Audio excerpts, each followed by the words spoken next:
to the podcast. Well, hi, everybody, and welcome to the Cultural Studies podcast. My name is Toby Miller, and my guest today is... I'm Karma Chavez, and I'm a professor of Mexican American and Latino Studies at the University of Texas at Austin in the US. Many thanks for being with us. And I Thank you. love the artwork behind you. Before anything else, can I ask you a little bit about it? Yeah, so this is actually my friend Sirma Bilge, who is a sociologist at the University of Montreal and also a painter in her spare time. And she actually painted this for me after a really bad breakup. And so if you, I can show you the whole thing there. I'm sorry, everyone else can't see it, but this was the dark time of Wisconsin here at the bottom. And this was then, so it's winter, and then this was the broken heart. And then she's Turkish and she's from Canada. So she didn't realize that Texas was not quite the desert. That's meant to be the sort of happiness of the desert. And this is a slightly personal follow-up. Does that represent some sort of real experience for you, that movement from the end of a Yes. relationship out of the, Yeah. in inverted commas, darkness and into Texas? Yeah, that was part of the impetus for me leaving the University of Wisconsin at Madison and coming to Texas, both to escape the cold and to escape a bad breakup. Yeah. Okay. Well, you're smiling, so I'm assuming you're pretty happy at the moment. Yeah, that was a decade ago, Oh, so okay. I'm over it. So fine. So on to other things. I've got this slightly cliche query, Prof, that I put to everybody, which is to inquire what's currently dynamizing, impeding, interesting, preoccupying you. What's going on for the Prof? Texas higher education is kind of on fire right now. And I'm the president of our chapter of the American Association of University Professors, which is not quite a union, but it functions sort of like a union. And so we've spent this whole last year really fighting our administration, our board of regents, our elected officials. So I would say that's been unfortunately, my biggest preoccupation in the last several years, actually. Yes, just for a bit of context for people, the AAUP, of which the Prof is the president in Austin, sometimes in some places gets recognition as a union, but much of the time doesn't. And in particular, in private universities, it doesn't, there is no right to collective bargaining. And of course, that right to collective bargaining is contingent even within public universities. Yeah. And Texas has an immensely conservative governing administration. And really, conservative is the wrong word because it's more reactionary, or one could say insurgent, because Yeah. this insurgent force, very much as in Florida, is seeing deeply Republican state legislatures and gubernatorial offices seeking to break down the relative autonomy that public universities have historically had. Now, you're nodding, Prof, but you may wish to edit my mansplaining or correct it or add to it. No, that's exactly right. We are what is called an advocacy chapter because public employees are not allowed to collectively bargain in Texas. We're a quote unquote right to work state, as they call it, which is a way to say that you have the right to work as an individual and not as a part of a collective that can bargain together. Um, yeah, Texas, I think to describe Texas as more reactionary or insurgent and not traditionally conservative is very accurate. And certainly the state of Texas is a very large state with a very large public university system is attempting to be the vanguard of a downward spiral for universities in the United States. And if you work in a university anywhere, you've probably read lots of works written by people at the University of Texas, Austin in particular, but other campuses too. It is an incredibly strong research one school, and it is being unpicked, let's say, by these insurgent forces.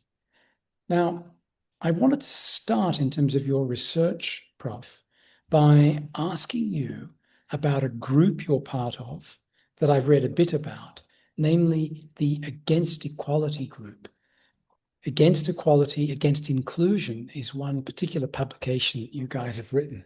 Now, this could be something from the Trump administration, couldn't it? Yeah, So yeah. please lay it on us because this group seems incredibly interesting. And of course, using that language from the left, in inverted commas, is incredibly provocative and exciting. And tell us more. Yeah, so these days we're all a lot older and I guess I'd say more or less defunct.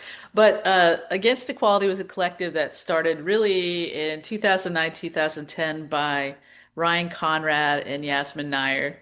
And this was in the moment where a lot of states were passing bills in the different state legislatures or through popular ballot initiatives to get same-sex marriage banned, essentially. And so organizations like the Human Rights Campaign, which is the largest LGBT organization in the United States, were just pouring all of their resources into the fight for what was called at the time marriage equality. And this was also at the time when we were, in the midst of having passed hate crime legislation that would quote unquote protect LGBT folks by being able to add a harsher sentence if one was found to be guilty of a bias crime against LGBT people, of course, which, well, I'll say the critique in a minute. And then also still in the era of really pushing for integration of gays and lesbians into the military. And so those issues, according to the mainstream gay and lesbian movement, was basically what it meant to achieve equality. And we said, well, if that's what equality is, we're against it. Like, we don't want to be in the institution of marriage, which is fundamentally a capitalist and patriarchal institution. We're not invested in any provisions that expand the prison industrial complex, which is what hate crime legislation does.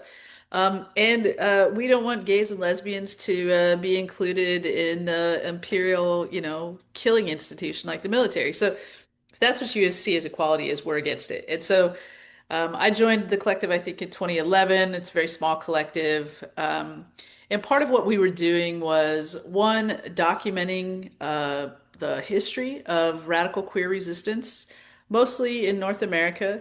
And the second thing that we did was we wanted to get the message out there. So, and part of that was to pay our bills because we self-published three books.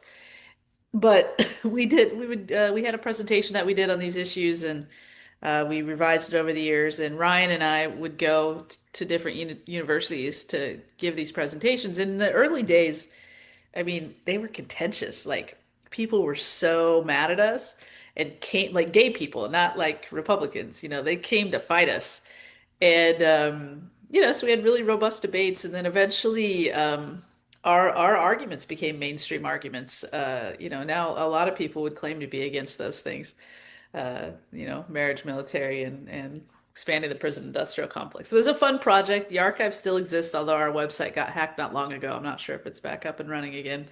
Um, but we haven't done presentations and things for a long time. But yeah, we had a good run. It was a lot of fun, a really robust intellectual project and political project. And the essay that you guys produced out of this, or one of them, the one I've had access to, is in a volume called Decolonizing Sexualities. And I wanted to ask you a bit about that, the, in inverted commas, decolonial impulse and how that functions. And you've got a perspective on this that is not only queer, but migrant, border, Latin American, and so on. And this has become, in the last few years, a very popular term with some profound implications for research, for teaching, for organizations, and so on. Is it one of the words that helps to impel you, the decolonial or decolonizing, etc.? Yeah, it's interesting you should mention that piece. So our colleagues in the UK who put together the Decolonizing Sexualities Network that eventually resulted in the publication of of that book that they asked us to contribute to, and we had been able to visit out there maybe in 2013 to do some work with those folks there. And so I would say that was where I really started to think about the concept of the decolonial in a more serious way, in particular how it connected to sexual politics. Um, I it's interesting. I think it's very hard for me to. So I'm interested in decolonial theory, and in a big sense, very invested in a project that would look like decolonization. I think it's very hard in a settler colonial state like the United States to really imagine what decolonization that is not simply theoretical or metaphorical would look like, because it would be fundamentally a land back movement. So the land that, settlers like me own, I think would go back to the original inhabitants of it. Um, and so even someone like me who's very principally invested in this idea, and I think who works um, toward some of the principles of decoloniality or decolonization, the big project I think is more challenging for any of us, right? How do you give up that which is not rightfully yours, but which you have also inherited in a certain sense too? And this is particularly important when the lines of inverted commas sovereignty that delimit what's indigenous in one country from indigenous in another are very fluid. I mean, they're historical, they're contingent, right? Yeah. So if the United States wanted to give back territory, it'd have to give back a lot. It'd have to give back Texas and Arizona and so on, right? And not just in inverted commas, land seized directly from people thought of as Native Americans, no? Mhm. So it Mhm. becomes a transcontinental project between two very established, albeit in some ways leaky and rickety, sovereign states, in Mhm. particular Mexico and the United States. Yeah. Yeah. Yeah. Well, and it's also interesting, like you think about what the designation means. I mean, like the notion of the mestizo, right? Defined variously across North America. I mean, I think, if you're what the equivalent of mestizo in Canada, that's an actual First Nations status. The United States, it's not, nor is it, I guess, in Mexico as well. So it's like, if you look at, my dad did one of those 23andMe or whatever, I was like, Dad, why would you do this? But, he gets it back and he's like, But it is sort of interesting, isn't it? At some well, level. it is. I mean, he's like 70% of the Americas and then like, 30% from the Iberian Peninsula, right? Which is, very classic mestizo like DNA makeup. By the time he took it, it wasn't clear, which part of the Americas. It was like somewhere from the southern, and I'm sure it would be clear if he did it now. This was maybe 10 years ago, but somewhere between the southern, southwest United States, like on down into southern Mexico, right? That was kind of the region. And so and I think a lot of mestizos have that same experience, and we have no connection to like our original indigenous people, whoever they might be. Like that was not part of my story growing up.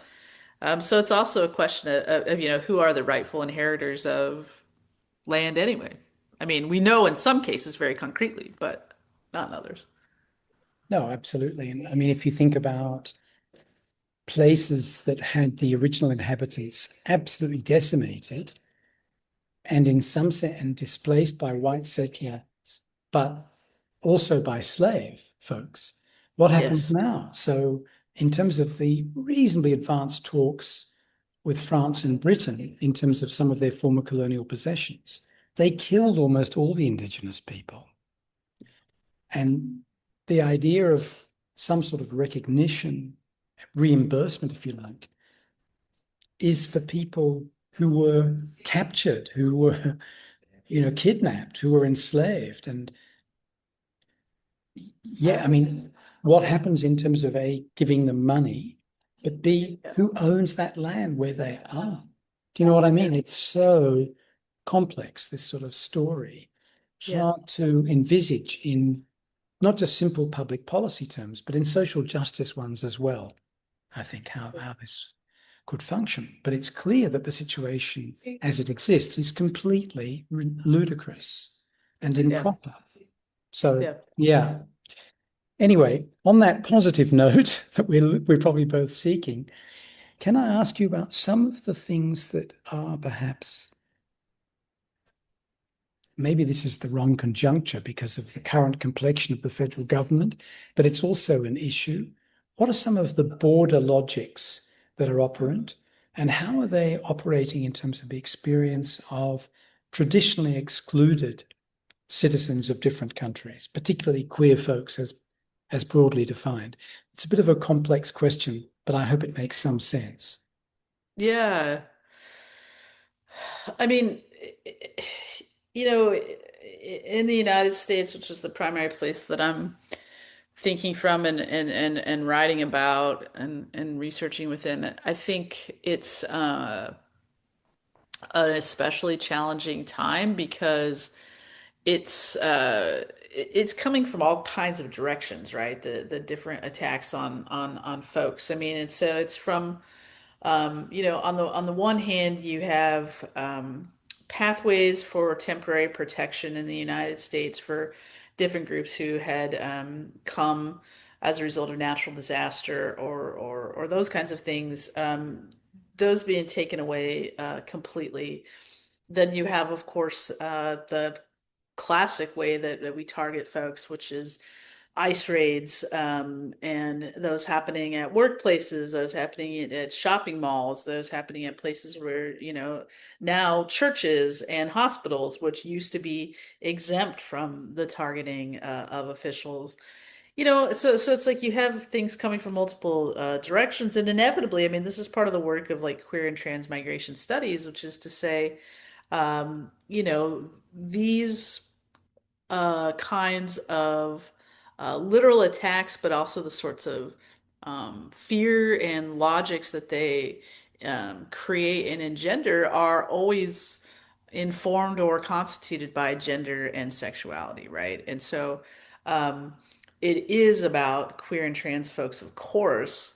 But it's also about the way that gender and sexuality can get mobilized in these ways. And so, as I think one of the clearest examples, it's like there is often a big focus on ensuring that families are separated from one another. Like that is a tool of the state that is embedded in gender and sexuality. So you break up those networks, right? It creates disruptions. Sorry, now the other cat is sharpening his claws here on the little stand beside me. If you'd hear that in the background. Um, in any case, uh, and so you try to break up these families, you break up these networks, then you break up the finances that were built together, and that's embedded in the state recognizing that breaking that family right happens through logics of gender and sexuality. And so I think we're seeing this at a certain heightened level right now. I mean, it's also happening on university campuses in the ways that the Palestine protests were then kind of operationalized by both the Biden administration and the Trump administration to go after international students and to clamp down on free speech and those kinds of things. And so, this sort of mix of xenophobia and nativism and the ways that it's manifesting in law and policy as well as just public discourses is at a pretty frightening level, I would say, right now. But as you say, never a thing in itself, never separable from questions like sexuality and gender and race. And one of the things that troubles me in the reporting of this is that this gets discussed at the level of families being broken up because, of course, they're saintly entities in the eyes of the bipartisan forces. And this is the traditional heteronormative family without plumbing the depths of questions of gender and sexuality beyond that. Yeah. Now, this also raises the question of ideology, propaganda, discourse. And one of the things you've written about, I think very compellingly, is the history of rhetoric. in the United States. And I wonder if you would mind taking us through that a little bit. The reason I ask is that, as you know, rhetoric as a major league study is a very US thing, and it's really a thing for the spine of the country in terms of the reform movement and the idea of getting a relatively universal working class capacity to speak English correctly and so on. And I read a brilliant piece by you, uh, published some time ago for the centenary of one of the major journals in this field, in which you criticize some of the historiography. And I wondered, I've probably read this much more recently than you have, Prof. Probably. But my guess is that you're more than capable of explaining to us, even though it's a decade or more ago, what this story of rhetoric is in the US and some of its problems in terms of cherishing its history. Because again, I think there is, I mean, you write about a massive exclusion as being constitutive of that tradition. I think I've got that part right. Yeah. Yeah. Yeah, I mean, so the field of rhetoric in the United States absolutely U.S. centric historically has been. I mean, it was Anglo-centric in a sense too in the early days, focusing on a lot of British scholars. So the area of study has largely focused on political rhetoric, and that means great men speaking well traditionally, right? And so you would study the speeches of great orators, eventually, some of the written discourse of great thinkers. And the field itself has been preoccupied with the construct of the nation state and with the question of citizenship. And so, you know, one of the things that I've seen in, studying the history is in having that kind of as a taken for granted in the field, it sort of becomes the assumption that anytime people are making an appeal about something that is unjust, about their exclusion, etc., that they're making it through the language of citizenship and with the desire to belong in that way. And the U.S. nation state is, of course, often taken for granted as the site of the appeal. And I think in taking that for granted, right, the field is premised on a fundamental exclusion, which is the immigrant or the non-citizen, which includes people who are ostensibly citizens but have never been given the full rights of citizenship. And I think it's a big problem in the field if you view everything in that way. And it's probably a bigger question for communication studies more broadly, which is the bigger discipline. But yeah, so I feel like a lot of my job in the field is to constantly sort of point out those tensions and to challenge that not everybody wants to be included in this thing. In fact, some of us want to completely change this thing altogether. So again, it relates to the sort of liberal reformist slash Whiggish teleology of an unfurling inclusion that you get typically from Biden or Obama. Yep. Our history is a complicated, meandering waterway, but ultimately it heads in the direction of justice and so on, right? Yep. And I think what you're saying in some of your work is actually, if that's your notion, I don't want to be in it. Yeah. Yeah. That's kind of the through line, I think, of the way that I have been a contrarian, which is, it's not like it's especially original, although some of the analyses might be, but it's like, I don't know if it's just kind of a anarchist sort of thread that I hold somewhere, in my veins, or just, being quite persuaded by many different bodies of thought and scholars and revolutionary thinkers and others who have had a critique of liberalism that from different vantage points, but that I think is fundamental. I think liberalism is a flawed project as strong as it remains. And one of the great things about your articles, Prof, is that there are lots of them, and lots of them are available free online. which really helps those of us who live and work in the global south. But some of your work I wasn't able to get to. So I'm in the position of the naive inquirer, like a lot of our listeners.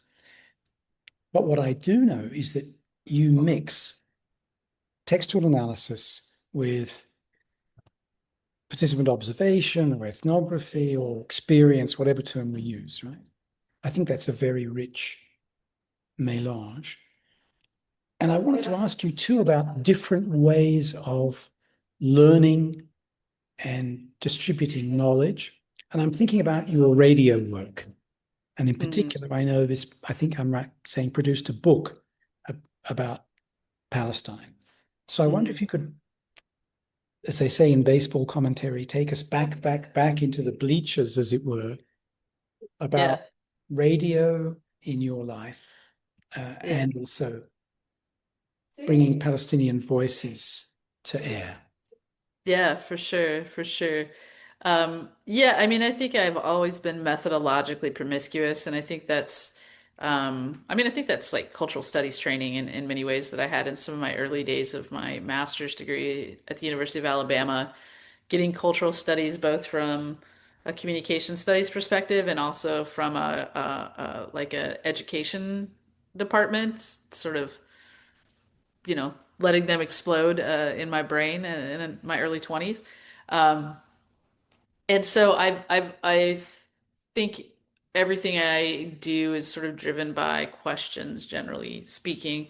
And that was true for when I had this chance to be on the radio when I was a professor in Madison several years ago. I just kind of, there's a cool little community radio station there, and there was an opening, and I like got really lucky, and so I had this weekly show which was a lot, but it was so fun.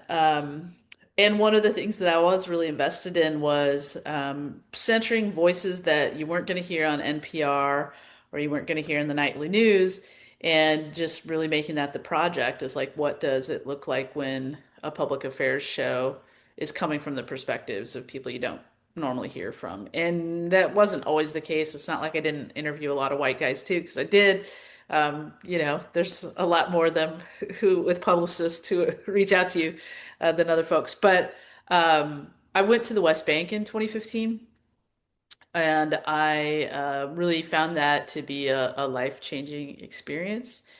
And the biggest lesson that I got from folks that I met in the West Bank was take our message back, never stop talking about Palestine. And so I'd always felt I had such a great responsibility in having a radio show. But when I got back from the West Bank, I really just kicked it into high gear and spent several weeks upon my return interviewing different Palestinians I had met, different folks who weren't Palestinian necessarily, but were working for the liberation of Palestine. And then I had this kind of mass of material, and a good friend of mine, Kehalani Kawanui, who also was in the West Bank with me, Indigenous Hawaiian scholar, she said, if you want to go the next step, why don't you think about this as a work of scholarship? And so it's actually a little bit of an interesting story how Palestine on the Air came to be because so I had these interviews transcribed, and I went to one of my editors at the University of Illinois Press, and I said, um, I really want to publish this book of interviews. And I think it's like really kind of an important thing for me to do as a scholar of rhetoric. I want to change the discourse on the air, and I want to create another form of this. And she said, I love this idea. And she said, and I think you should publish it with us. She said, but Carrie Nelson is on our editorial board, and there's no way this would ever pass the University of Illinois Press Board. Carrie Nelson, of course, cultural studies scholar, adamantly pro-Israeli and against things like the cultural and academic boycott of Israel. So I thought, well, that's interesting. So we brainstormed, and what we came up with is I'm on the editorial board of the Journal of Civil and Human Rights, which is also published, but on the journal side of the University of Illinois Press. And so we talked with the journal editor at the time, and with one of the editors, the acquisitions editors on the journal side, had said, "What would you guys think of publishing this collection as an imprint of the journal.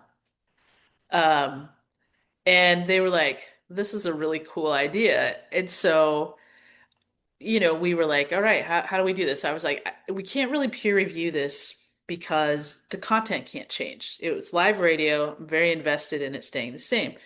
So we were like, well, why don't we fact check it? So great. We hired an expert in Palestine who fact checked the whole thing and then added footnotes that were, if something wasn't quite right, he corrected it. Or if something was right, he added a source that you wouldn't have on live radio. So it became this enriched scholarly text. So then we take it to the editorial board of the journal to approve. And they're like, we're not approving it. It hasn't been peer reviewed. So then we had to think about, okay, how do we work around this? Because we're not changing. I mean, the intro I could change, but nothing else. So, we identified a couple of members of the editorial board that we thought would be understanding of the kind of creative thing we were trying to do here. And so we had it peer reviewed by folks who kind of got the nature of the project. Then that was good enough for the board, and then we eventually got the book published. So uh, it's interesting when you try to do creative projects. Big time. Thank you so much for sharing that story. Could you tell us a bit more about the content, the sorts of things that came up in the conversations, and what it was like transferring a live broadcast into a scholarly text? You've already mentioned a bit about correcting things and providing references, but there's also something quite distinctive about relatively spontaneous chat and written text. Yeah. Yeah. It was a bit of a challenge. So first of all, the like I said, the book features or the interviews that became the book features both Palestinians, Palestinian Americans, as well as there's some Israelis. There's some, Jewish advocates from the U.S. who are part of, say, Jewish Voice for Peace or other organizations that are in solidarity with Palestine. And I was really interested in giving an audience a primer for how they might engage with question of Palestine in an accessible form. And I thought the interviews would be a really accessible form. And that was actually the beautiful thing about the kind of spontaneity of live radio as transferred to the page is there was, sometimes you had to make adjustments with sentences because we don't speak in full sentences in the same way we write in full sentences. So there was some editorial work there that had to clean things up. I'm using quotation marks there. So there was that issue, but it was really in plain language. When I would host the radio, I would say to folks, imagine that this is at the highest level, a 101 freshman, English class where you really have to explain every concept you're talking about. You can assume people are smart, but that they may not be informed. And so it was really plain language. And yeah, I think it did achieve that goal. It hasn't necessarily circulated widely, although it is freely available online through JSTOR, which it always has been. And so that's been nice. I think maybe people have accessed it that way as opposed to buying the book. I don't know why, but JSTOR is not my girlfriend or boyfriend. I'm always in a bit like Google Docs just doesn't love me. So I understand. sometimes JSTOR is loving, compliant, forceful, fun, and sometimes it's a brick wall for me. But in any event, that's great to know. So I'll try again to download it. But I think this message is really interesting because one of the things in progressive scholarship that's become a big issue over the last 50, 60 years is speaking for others. And what some of your collaborators, inspirations, friends in the West Bank are saying, please speak for us. Don't Yeah, stop talking. And there's an yeah, interesting dilemma there, isn't there? yeah, About being an interlocutor, if you like, versus speaking for. There's some yeah, sort of tension there. Yeah. yeah. I mean, I think it was in some ways less a speaking for and maybe a speaking of, right, or a speaking about. And in some ways it was about, creating venues. And so that's been something else I've also tried to do is like, I did these interviews in order to bring, different voices to the air. But then in later times, it's like I've tried to create spaces on campus for people to be able to come and speak on their own terms, to support the like Palestinian students on campus so that they can have a platform that's supported by people with a bit more power maybe than they have. So I think there's always a tension there. I mean, I think the conversation about speaking for others is always going to be an important one because I think especially those of us with privilege in the West, there's always a tendency, I think, for us to take control of situations. That's part of the colonial mindset. Um, but at the same time, I think, especially when we've built relationships with people, especially when we've been called to account or to act, I think, we have to test those boundaries for shared objectives that we might have with really oppressed Beautifully put and very instructive for me. Thank you. And much of what we've said has touched on issues of gender, sexuality, but I wanted to focus quite centrally on those because, for instance, on the UT website, you write about, or somebody writes about, with reference to you, the importance of theories coming from queer of color, women of color. And I wondered if you could chat a little bit about that, about the importance that that has for your thinking and your own contributions to those bodies of knowledge. Yeah, I mean, I can remember, early on, like in my master's degree, when I was first being introduced to different thinking, because my undergrad degree was, I would say, a degree in white men, pretty much. And so it wasn't really until I got to graduate school that I had opportunity to read a lot of women of color, queer folks. And I think, very early on, reading work like Patricia Hill Collins' Black Feminist Standpoint uh, theory and her book, Black Feminist Thought, I really started to both understand how it is that our experiences constitute what we can see in the world, and how my own experience constitute what I could see in the world. Which is not to say one perspective is superior to another, but it is to say that that positionality does make a difference. And so when I'm thinking about the perspective that a specific women of color feminism brings to understanding how gender and race and sexuality are functioning, or a queer of color perspective. And of course, it's not a unified thing either. But I think it brings something different than just a feminist approach, which might be implicitly a sort of white heterosexual approach, for example. And I think that those insights that have been borne out as unique and significant. And so for me, it's about centering voices of people who have been most impacted. And it's about really valuing the perspectives that lived experience has brought to the table, and that sort of ability to do epistemic work from that vantage point brings to everything we do as scholars, which I think is really important. And um, yeah, and it's both ways, right? I mean, it's like, uh, what are I don't want to use the word blind spots because it's ableist, but what are the gaps in what we can see because of our positionality? And how do we like not feel defensive about that or not try to say it's not there, but like, use that as a point of invitation into a bigger scholarly community where we all have something to say and we can build together. Again, I think your point is too, this isn't just about saying join the club, but transform the club, Yeah. right? So to give an example, you mentioned speeches by men. The Gettysburg Address might be the most prominent example of that within Sure. you know, rhetoric 1000 in Yes. lots and lots of schools. And it is a very interesting address, and it is worth reading and thinking about in terms of things like violence and peace and masculinity.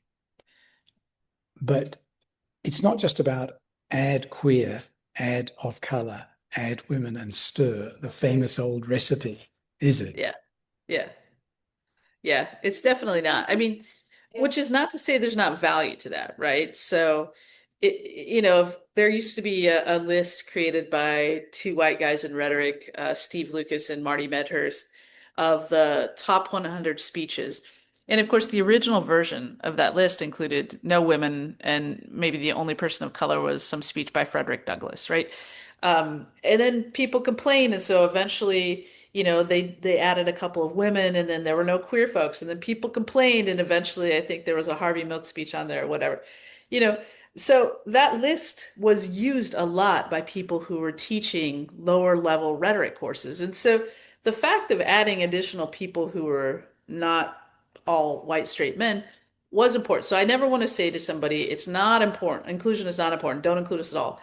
But as a political and intellectual project, the objective is not inclusion because the system we have right now in so many different ways, whether we're talking about the federal government in the United States, whether we're talking about the formation of the university, a number of other things that are disciplines, right, are fundamentally problematic.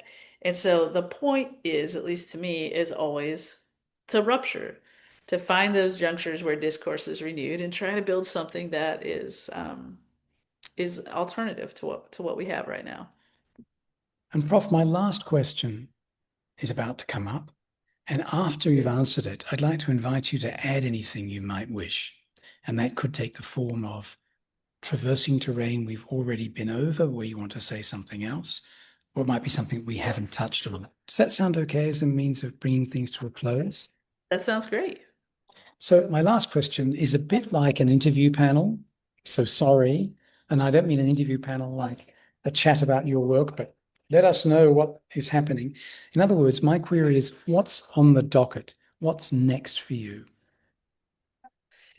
It's an interesting question. I mean, I think I'm gonna going through a bit of like a mid-career identity crisis. I am my department, Mexican American and Latino Studies at UT Austin, is being closed, along with the Black Studies Department and the Gender Studies Department and the American Studies Department. So we will no longer exist as of August 15th, 2026, and we're all going to be shoved into a giant department called Social and Cultural Analysis. So so that has been a disheartening process to say the least. And it's, been part of a longer form reevaluating what kind of scholarship do I want to do? What kind of intellectual work do I want to do? So one thing I'm working on right now is I'm writing a short book that is documenting the attacks on higher education in the United States in these last few years, with taking Texas as a central case because we really have been pretty central. So I'm trying to create a simple framework to understand what's happening and why it's important, that could be engaged by a popular audience, but also might be useful to students and faculty who don't know a lot about where they go to school or where they work, because I think a lot of us don't.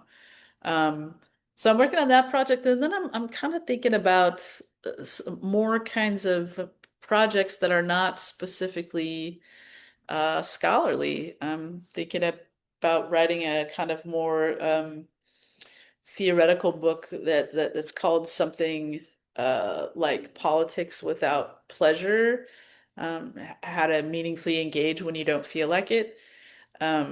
Because I think there's been so much work out there, like pleasure activism, and which I really value that, but my experience with political organizing and specifically stuff around the university is there's not really an emotion driving it, other than that I know it's the right thing to do and you have to do it because this thing matters. And so how do you how do you have political activity? So, I think it builds on my work as a social movement scholar, but it's more of a like not maybe meant as a work of scholarship in the conventional sense. So those are the two things I'm going to be working on over the coming months to couple of years. Well, they're both very important projects, and I'm sorry to learn about the dismantling of those departments in favor of an agglomeration. I do hope something good can come of what eventually emerges with the new formation that doesn't diminish the contributions made by the existing ones. And to Yeah. conclude matters, Prof, is there something you'd like to add? As I said, that might take the form of talking about a topic we haven't addressed, or it might be that you want to go back over material that we have touched on. I mean, the one thing I would just say that I think sort of is a piece with the themes we've been talking about is I think that a lot of people are shitting on higher education right now for lack of a better word, and I think that's coming on the one hand from folks on the far right who want to change the face of our institutions. But I think on the other hand, there's a perennial critique of the university from those on the left and from those who wonder if scholarship does anything. And then, of course, there's a third version of that, which is like how expensive it is and should we be paying this kind of money in a place like the United States where it is ridiculously expensive. And so I think like thinking about those two, not necessarily the cost issue, at this moment, I think those of us on the left, I do identify as some version of the left, we need to understand that if the right is coming for us, that is in part because we're doing something right. And so we need to figure out what it is that we want to preserve from this thing that we've been doing and how we want to make it better, and how we're not going to collectively comply to this sort of authoritarian takeover of higher education that's underway right now. And I think um, we do this for the people, not for the university anyway, right? So we need to find that in ourselves and really, I think, celebrate what we're capable of doing and also what we have done. That's a great point. And of course, it can also produce perhaps unexpected alliances. There are lots of people in the inverted commas hard social sciences and sciences who are having their lives turned upside down by these monsters. Yeah, And they absolutely. might be more open to dialogues and alliances than has been the case hitherto. And there Yeah, might I be think people that's from true. whom the oppositional groups in higher education can learn a lot, as well as contribute. So new formations will always arise. I guess that's the message, isn't it? Well, Yeah. Prof. Karma Chavez, thank you so much for being so generous with your time and your thoughts. I've said this about lots of interlocutors over the well over 900 episodes, but I've Whew. learned a lot from your work, and I feel as though I've learned even more today. So I'm deeply grateful. Thanks so much. It's been fun.